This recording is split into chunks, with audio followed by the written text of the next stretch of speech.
ನಗರದಾದ್ಯಂತ ತುಂಬಿಕೊಂಡಿದ್ದ ಫ್ಲೆಕ್ಸ್ ಬ್ಯಾನರ್ಗಳು ತುಸು ನಿಯಂತ್ರಣಕ್ಕೆ ಬರುತ್ತಿದೆ. ಒಂದು ವೇಳೆ ಇವುಗಳು ಮತ್ತೆ ಅಬ್ಬರಿಸಲು ಆರಂಭಿಸಿದರೆ ಇದಕ್ಕೆ ಕಡಿವಾಣ ಹಾಕುವ ನಿಟ್ಟಿನಲ್ಲಿ ಬ್ಯಾನರ್ ಮುಕ್ತ ಮಂಗಳೂರು ಮಹಾನಗರ ಪಾಲಿಕೆ ಬ್ಯಾನರ್ ತೆರವು ದಂಡಕ್ಕೆ ವೇಗ ದೊರೆತಿದೆ. ನಗರದಾದ್ಯಂತ ತುಂಬಿಕೊಂಡಿದ್ದ ಫ್ಲೆಕ್ಸ್ ಬ್ಯಾನರ್ಗಳು ತುಸು ನಿಯಂತ್ರಣಕ್ಕೆ ಬರುತ್ತಿವೆ.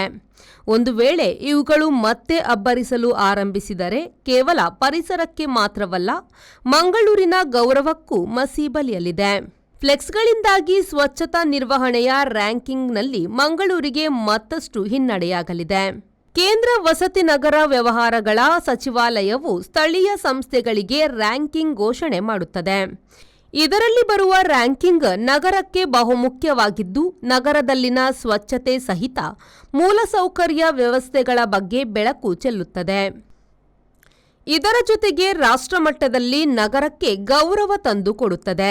ಕಳೆದ ಕೆಲವು ವರ್ಷಗಳಿಂದ ಮಂಗಳೂರು ನಗರ ರ್ಯಾಂಕಿಂಗ್ನಲ್ಲಿ ಹಿಂದೆ ಬೀಳುತ್ತಿದೆ. ಇದಕ್ಕೆ ನಗರದಲ್ಲಿ ಕಂಡಲ್ಲಿ ಅಳವಡಿಸಿದ ಫ್ಲೆಕ್ಸ್ ಬ್ಯಾನರ್ಗಳು ಕೂಡ ಪ್ರಧಾನ ಕಾರಣ ಎನ್ನಲಾಗುತ್ತಿದೆ. ಸ್ವಚ್ಛ ಸರ್ವೇಕ್ಷಣೆ 2023ಕ್ಕೆ ರಾಜ್ಯದ ಒಟ್ಟು 311 ನಗರ ಸ್ಥಳೀಯ ಸಂಸ್ಥೆಗಳು ಸ್ಪರ್ಧಿಸಿದ್ವು. ಇದರಲ್ಲಿ ಮಂಗಳೂರು ನಗರ 9ನೇ ರ್ಯಾಂಕ್ ಗಳಿಸಿತ್ತು.